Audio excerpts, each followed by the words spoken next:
กราบ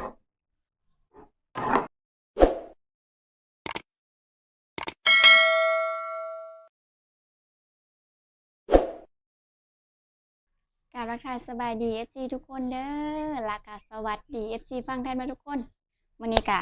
มาพบกับสะพรกันแล้วทุกคนเนาะวันนี้นะสะพรสิมาเฮ็ดกินแรงอีกแล้วนะทุกคนวันนี้กับเมนูเฮาก็คือปลานะทุกคนนี่มาลุ้นกันเลยนะทุกคนว่าสิเฮ็ดกินจังไดเนาะอันนี้ก็คือปลาที่เฮาไปตึกตะลุงเนาะทุกคนเนาะไปตึกตะลุงอยู่พายกับเจ้าอันแปลว่าเขาเจ้าอันพายักไปโกนปลากับไปได้เนาะทุกคนแบบเขาเจ้าอันให้ลงเงินนะอันคนหนึ่ง50,000กีบทุกคนเอาได้มากก็คือ2 ตัวนะทุกคนเนาะคุ้มหมดทุกคนนี่ปลา50,000กีบเนาะถ้าซื้อกะประมาณนี้เนาะทุกคนปลาแบบเขาเจ้าปล่อยหลายปีแล้วเขาเจ้ากะโกนนะทุกคนเนาะแล้วก็เฮาไปตึกเมื่อวานนี้แต่ว่าสะพรบ่ได้ถ่ายคลิปนะทุกคนลืมโทรศัพท์มื้อนี้เฮามาให้กินก็เลยอัดคลิปให้ FC ทุกคนเบิ่งนะทุกคนเนาะนี่ทุกคนก่อนสิไปรับเบิ่งรับชมกับฝาก FC ทุกคนกดไลค์กดแชร์กดติดตาม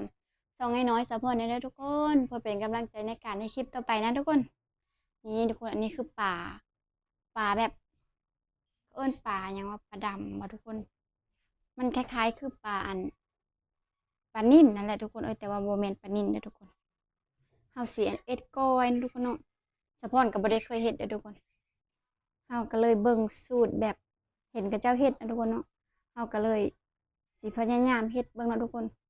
ก่อนอื่นก็เฮาก็มาเลิกหนังออกก่อนเนาะทุกคนเนาะเฮาสิแล่เอาแต่ซีนมันเด้อทุกคนกลางมันเฮาก็ไปต้มหรือว่าปิ้งกินเนาะทุกคนเนาะอืมเฮาก็เลิกหนังออกก่อนได้อทุกคนอืมเลิกแล้วก็ซีกกวากแบบนี้เลยทุกคนเฮาสิแล่เอาแต่ซีนมันเนาะ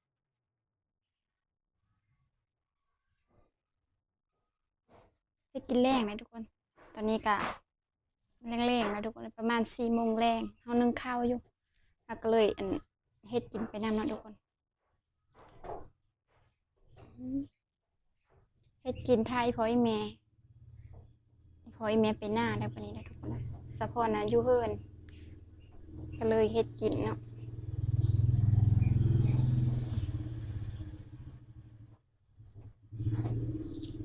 ทุกคนเลิกยากขนาดนั้นนะทุกคนเลยอืมเป็นตะมีดถือมือขนาดเฮาสิแล่เอาแต่หนังมันออกเนาะทุกคนเนาะเพราะว่าเฮาสิเอาซีนมันเด้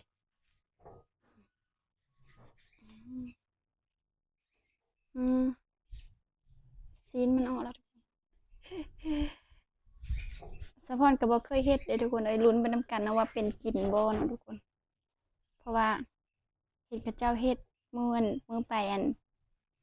มื้อไปโกนป่านั่นแล้วก็คือว่าแซ่บทุกคนเอ้ยกินนำเขาเจ้านะก็เลยเฮาก็มาเฮ็ดกินเนาะทุกคนเด้บัดนี้สะพรสิเลิกเอาซีนมันก็เนาะหนังมันกับกลางมันเฮาก็เอาไปปิ้งกินทางนี้ยังบ่เบิดทุกคน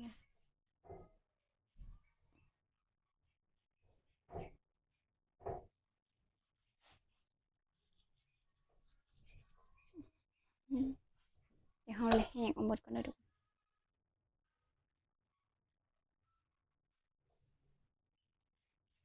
ถ้าต้มน้ำร้อนโลดนะคือสิแบบหนังมันนั่นก็คือสิแหกสบายเลยทุกคนเนาะแต่ว่าเฮาบ่ได้แหกสดๆเลยเฮาบ่ได้ต้มน้ำร้อนเลย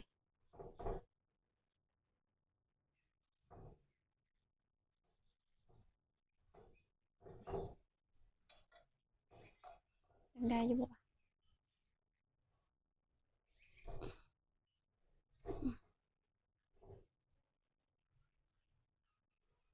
อืมบ่ได้อันนี้นะเดี๋ยวเฮาสิเอามีดแหกเลยซะ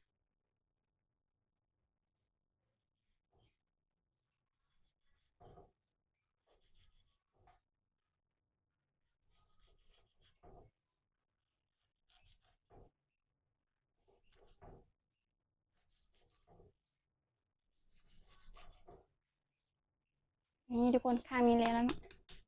ซีนเน้นๆเลยเดี๋ยวเฮาก็มาแหกข้างนี้ต่อนะทุกคนอืม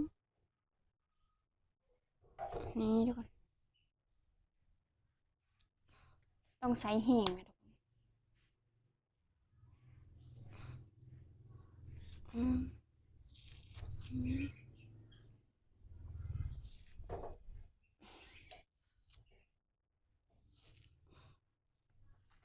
อืมนี่ทุกคนอืม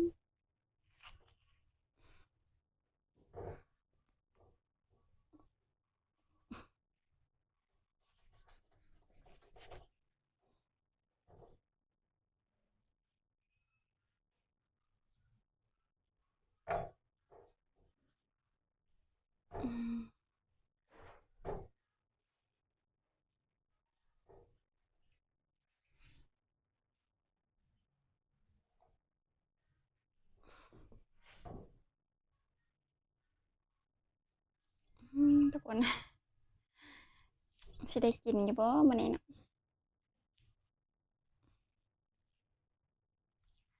เขาเฮ็ดคือว่าสำบายทุกคนเลยแห้งเฮาบ่ถึงบ่เนาะอืมอืมแห้งเฮาบ่พอทุกคนเลย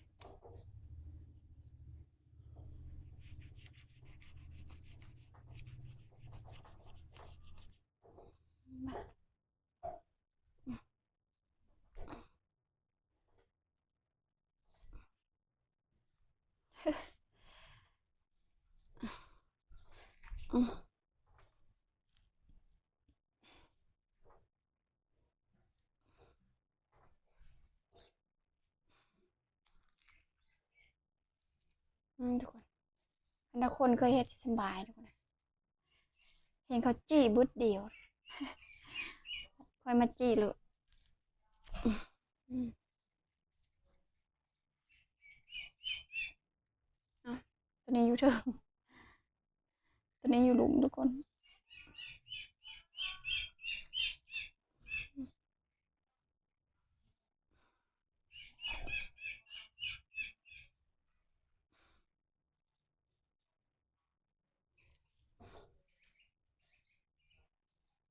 เดี๋ยวเฮาซอยซีนก่อนนะทุกคนนี่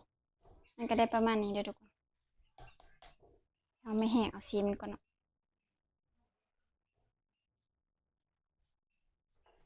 อืม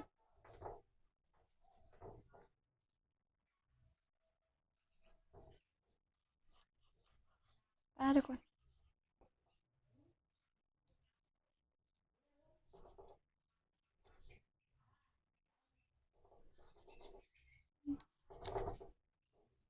นี่ทุกคน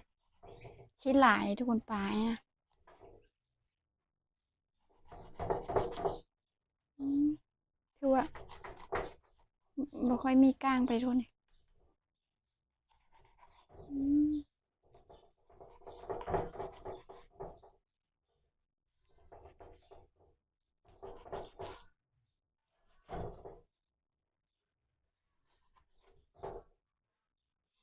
อื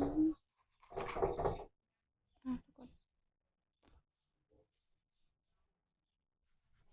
เอาคอยแห้งเอันทุกคนนี่ทุกคน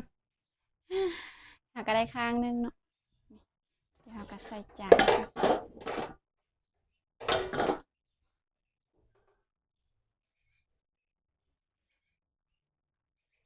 สิเคยอยู่ว่าเบิ่งนี่เนาะทุกคน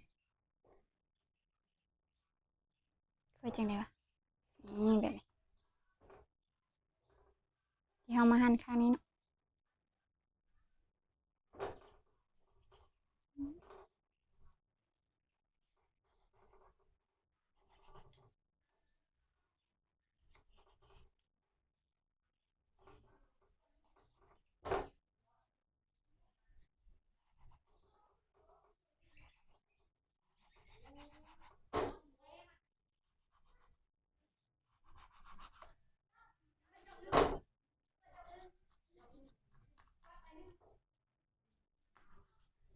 ทุกคนนะ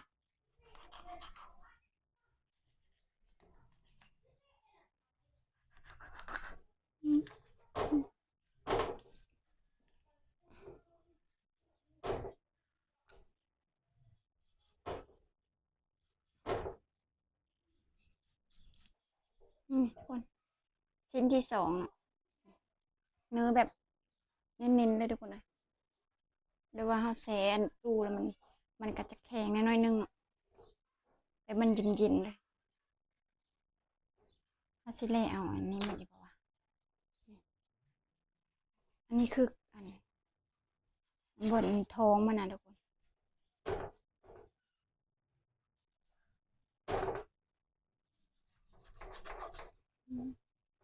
อันนี้มันก็นะทุกคนตัวนี้เอาแหกแล้วเลยทุกคน เราก็เลยไม่เล่เอาสีมันอันนี้คือปลากินหญ้าด้วยทุกคนปลากินหญ้าสีมันก็จะแบบ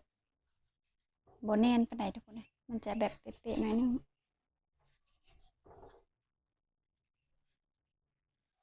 นี่ทุกคนกับ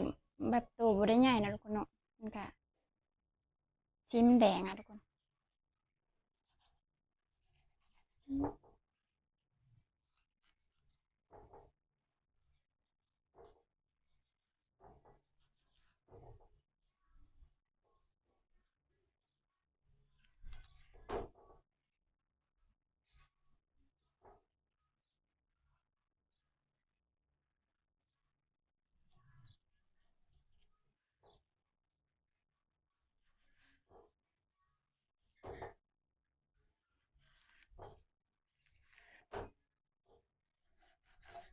ทุกคน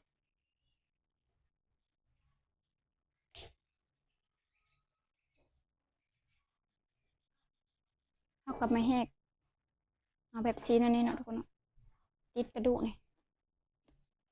ทุกคน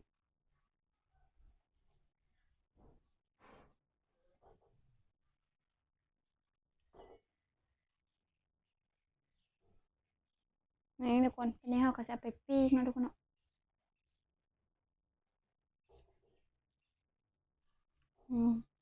แหกเอาแบบนี้ทุกคนนี่คือหนังมันเอาไปปิ้งกินก็ได้นะทุกคนมันยังมีสีอยู่นะทุกคนสีแม่งเป็นต้นเลย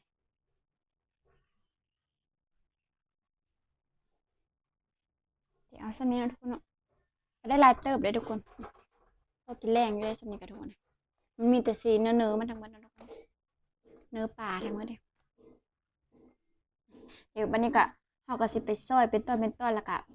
ไปเฮ็ดแบบคั้นมะนาวบ่เนาะทุกคนเนาะเดี๋ยวไปติดตามเบิ่งกันเลยนะทุกคนอืม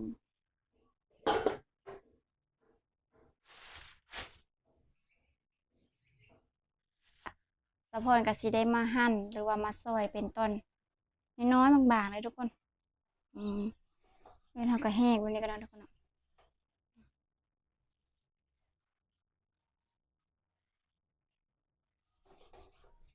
ทุกคน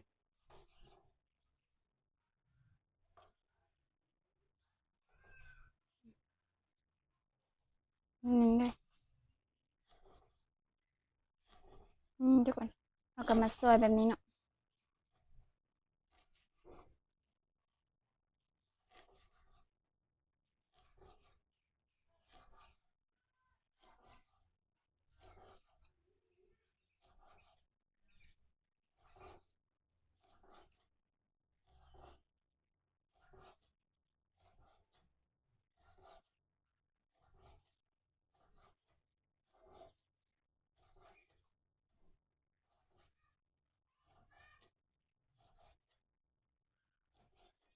ทุกคน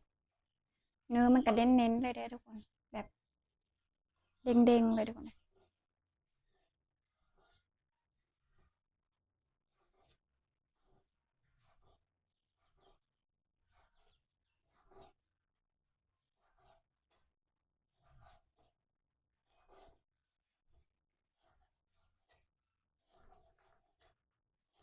แล้วก็ซอยไปแบบนี้ก่อนทุกคนซอยให้มันเปิดกัน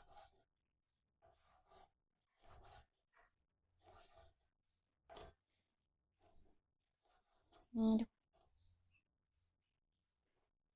ได้ประมาณนี้เนาะทุกคนกระเบะเพิงนึงค่ะ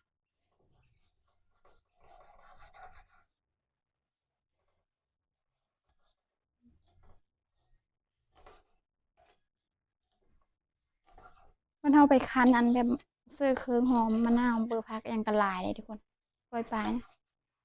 เบิ่งคือหน่อยแต่ว่าเขาไปเฮ็ดกินแล้วมันกระลายเติบเลย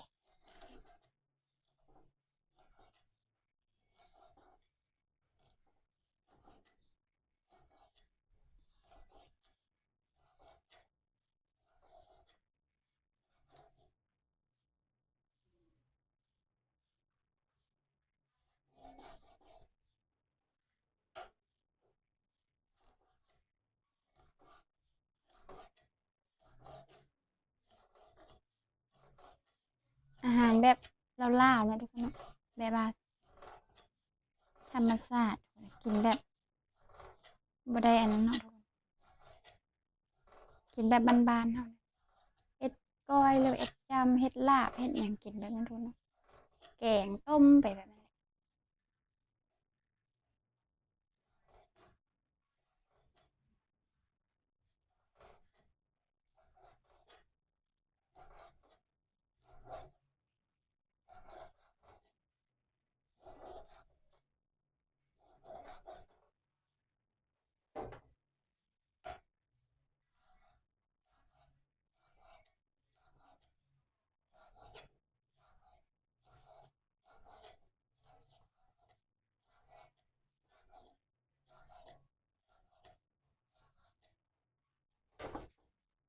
ทุกคน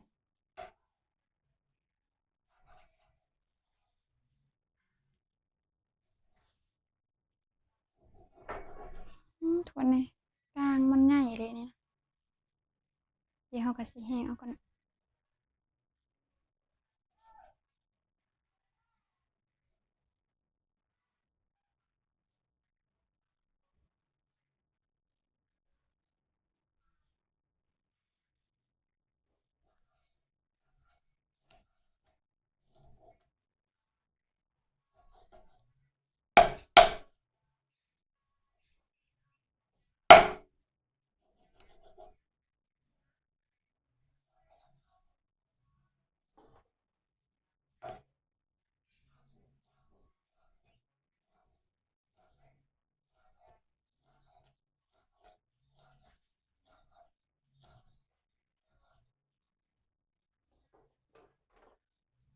นี่ทุกคน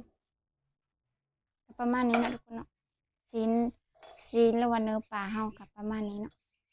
ทุกคนเดี๋ยวเฮาก็สิเอาไปอันคั้นส้มก่อนนะทุกคนบัดนี้เนาะนี่ทุกคนบ่ได้หลายปานใดทุกคน ได้ประมาณนี้เนาะทุกคนอันตอนนี้เฮาก็โจะอันนี้ไว้ก่อนเนาะเดี๋ยวสะพรสิไปเท่าข้าวก่อนเนาะเพราะว่าข้าวเฮาก็สุกแล้วแล้วเฮาก็มาเฮ็ดกินต่อนะทุกคนเดี๋ยววันนี้สะพรไปเท่าข้าวก่อนล้างมือก่อน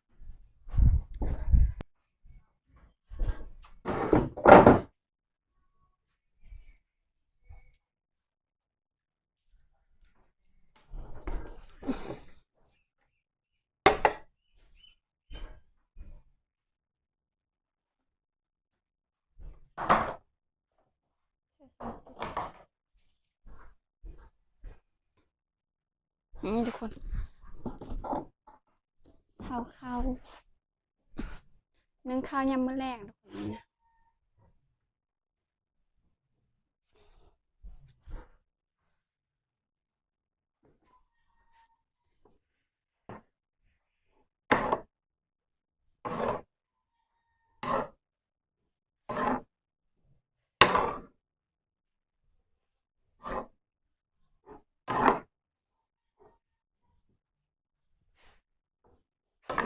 ยังร้อนอยู่นะทุกคนเดี๋ยวเฮาสิแบ่งใส่2ติ๊บข้าวนะทุกคนเนาะเพราะว่าหลายเติบเฮาสิใส่เลยทุกคนใส่แบบร้อนๆนี่เลยเฮาสิบ่เอามือจับเนาะเฮาสิเทใส่เลยมันร้อนเด้นี่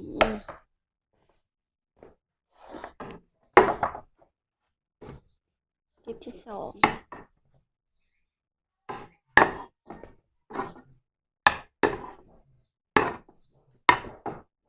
นี่ทุกคนสำนี้ก็แล้วนะ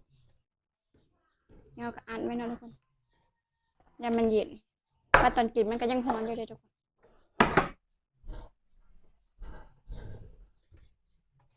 แล้วทุกคนบรรยากาศฮอดขั้นตอนที่เฮาสิคั้นมะนาวแล้วเด้อทุกคนนี่เฮาก็สิมาคั้นมะนาวกันเนาะนี่บนมะนาวกันซื้ออยู่หาด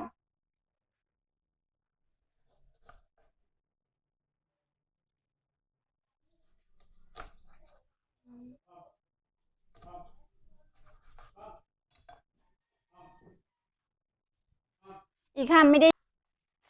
ทุกคนเฮาก็สิใส่เกลือน้อยนึงแล้วทุกคนเนาะใส่เกลือแล้วก็ใส่เป็กโน่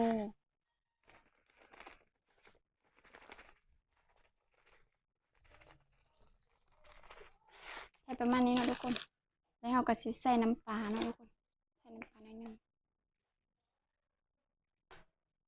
แล้วก็เฮาก็สิบีบมะนาวลงไปเลยเด้อทุกคนเปิดมันใส่เลยเฮาก็สิคั้นส้มมะนาวนะทุกคนเนาะคั้นแบบนี้เลยแล้วก็เฮาก็เอาไปโคทุกคนไปโคน่ะน้ำหน้ามันบอกเฮาก็สิใส่ถุงยางก็บีบมะนาวลงไปเลยนะทุกคนแบบนี้เฮาก็นี่ทุกคนเฮาก็สิมาคั้นด้วยกันเลยเนาะคั้นแบบให้อันเนื้อปลามันสามารถเอาทุกคนเนาะคั้นมาเด็กกับชมเลยโดนกินเธอเด้อทุกคนดิบนี่นะเฮาก็บ่ค่อยได้กินเนาะเห็นก็เฮ็ดกินคือว่าแซ่บก็เลยยากนะทุกคนเลยไม่เฮ็ดกิน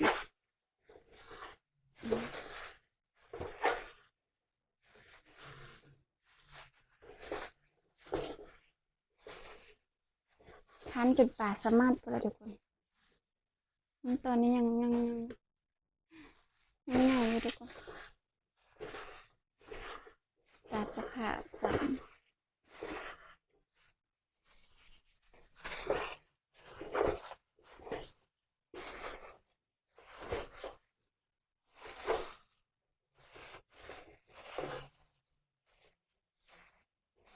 คำนั้นเนาะทุกคนแล้วหมดแม่หมดส้มทุกคนนะกะคักคือเดียวเนาะคันแม่หมดส้มมันกะสิมัด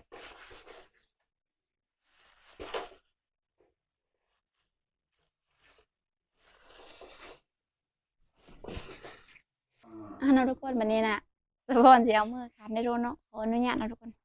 มือเอาล้างนะทุกคนวันนี้เฮาสิมาปั้นเอาน้ำมาเนาะ เฮาสิเอาไปโคเนาะทุกคนน้ำกะทิอันนี้มันกะทิสมัดเด้อทุกคนเด้อคันมะนาวก็ขออนุญาตเนาะทุกคนผู้ใดบ่กิน นี่ดีกว่า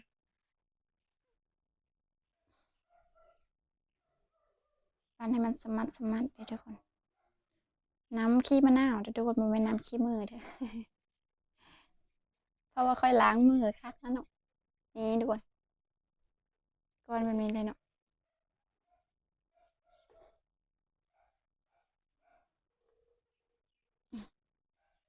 เอาทงยางพัดมันบ่นั้นทุกคนเลยนี่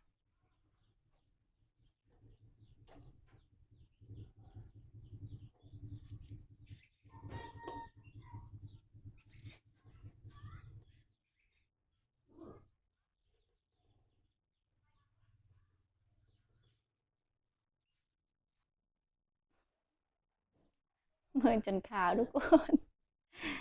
ขาวน้ำมะนาว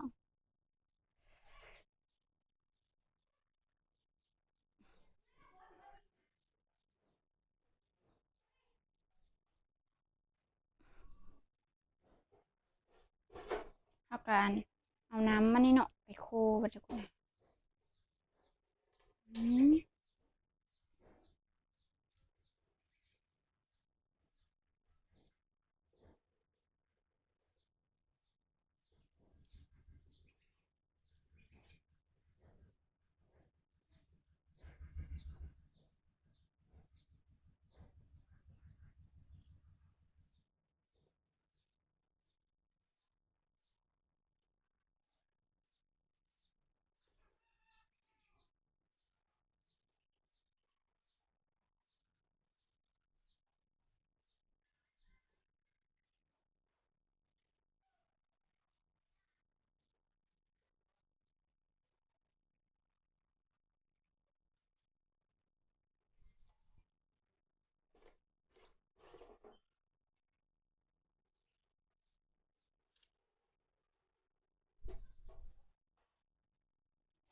ทุกคนก็บ่ได้หลายนะทุกคนเนาะน้ำมะนาวนี่เขาก็เอาไปโค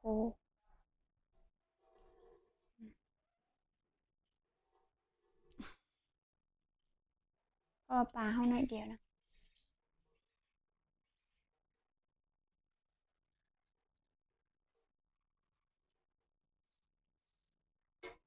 นี่ทุกคนเขาก็เสียไปอ้อเนาะเสียไปโคนะทุกคนเนาะโคแล้วก็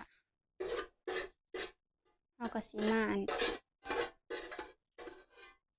มันอีกเทอนึงเนาะทุกคนนี่ทุกคนเดี๋ยวไปใส่ไฟกันเด้อ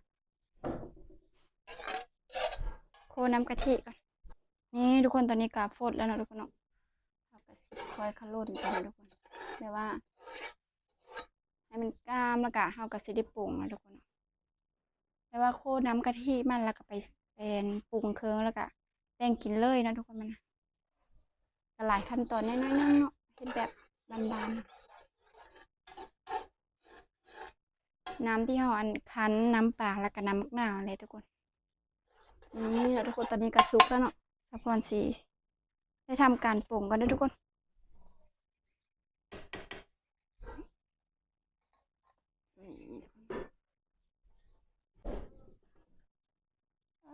ยังร้อนๆอยู่เลยทุกคนเดี๋ยวเราก็มาใส่ปลานี่เลยนะทุกคนอันนี้ทุกคนเอาสีมาซอยผักทาเนาะ3 หูปลาสุกเลยทุกคนผักเขากับมาซอยใส่ผักหอมนะทุกคนผักเทิมแล้วก็ผักหอมห่อแล้วก็2 ผัก 3 ผักเนี่ยทุกคนเลย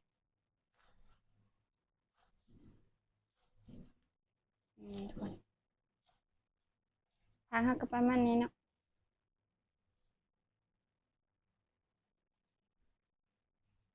ทุกคนเดี๋ยวเฮาสิอันน้ำกะทิเฮาก็เย็นแล้วเด้อทุกคนเดี๋ยวเฮาสิอันโดดลงก็ได้ทุกคนนี่ก็คืออันปลาเฮานะทุกคนเฮาก็มาเอ็ดแบบใจให้มันเป็นต้นไผ่ต้นมันนะทุกคนเพราะว่าเฮาสิเทน้ำกะทิลงแล้วก็ปรุงเครื่องนะทุกคนเนาะให้มันเข้ากันนะทุกคนก็บ่ค่อยได้กินเนาะทุกคนเนาะเพราะว่ามันดิบเฮาก็โดนๆกินเทื่อนึงเนาะทุกคน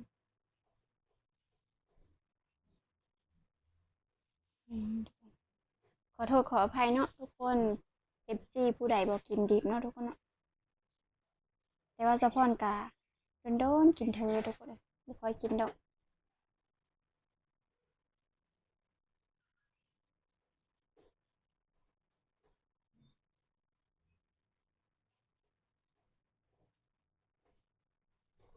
ปลาเนาะทุกคนเฮ็ดได้หลายเมนูเลยทุกคน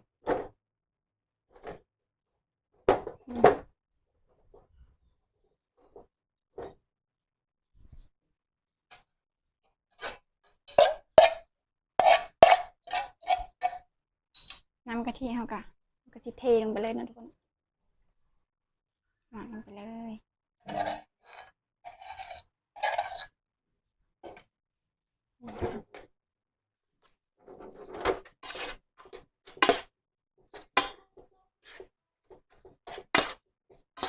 มันอยากสำเร็จเนาะทุกคน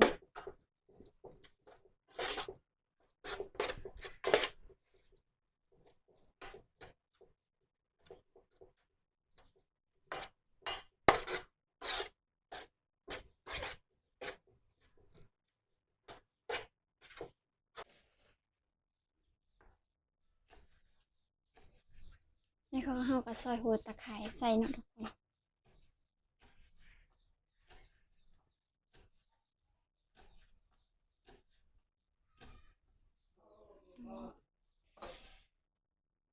อันนี้คนเฮาก็สิมาปรุงเลยเนาะ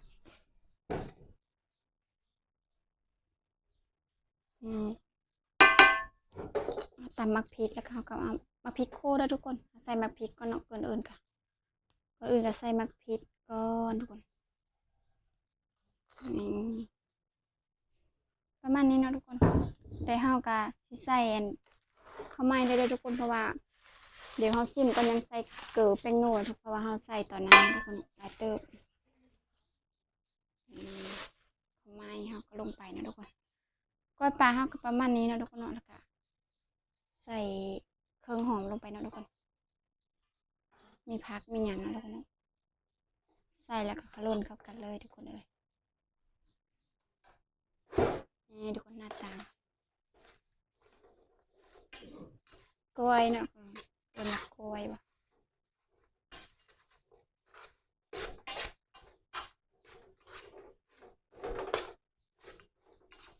โรยให้มันเข้ากันเลยทุกคนเฮ็ดตั้งแต่4 โมงตอนนี้ก็5 โมงปลายนะทุกคนโดนเติบใช้เวลาโดนเติบนะทุกคน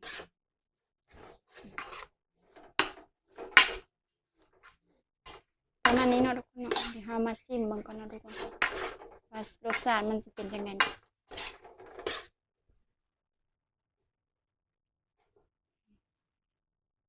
นี่ทุกคนขออนุญาตกินดิบเด้อแซ่บเลยทุกคนหอมมากอะรสชาติเอาแบบแต่สะพอนกินเผ็ดหลายไม่ได้ทุกคนเพราะว่าเจ็บคอมาทุกคนตอนนี้ก็เฮากะสิได้ตักเนาะสู่ข้าวอีพ่ออีแม่กินเลยเนาะทุกคนเพราะว่าเพิ่นมาแต่นานแล้วตอนนี้ก็ทุกคนเดี๋ยวสะพอนสิเทลงไปเลยทุกคน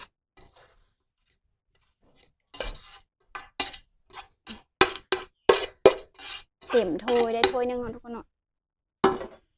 นี่ทุกคนแต่แซ่บบ่ทุกคนเนาะแต่ว่าสะพอนนะบ่ได้กินนะทุกคนสะพอนนะเจ็บคอกินมักเผ็ดบ่ได้นะทุกคนเนาะแบบคอด่านขึ้นทุกคนเลยก็เลยแต่งให้เพิ่นกินนะทุกคนสะพอนสิได้กินปิ้งปลาเนาะทุกคนเนาะคลิปนี้ก็สะพอนก็สิได้จบเพลงเท่านี้นะทุกคนเนาะขอบใจ FC ทุกคนเด้อที่ติดตามรับชมฝากทุกคนกดไลค์กดแชร์กดติดตามส่องอีน้อยสะพอนนะทุกคนเพื่อเป็นกำลังใจในการในคลิปต่อไปนะทุกคนเนาะคลิปนี้ก็บ๊ายบายพบกันใหม่คลิปหน้านะทุกคน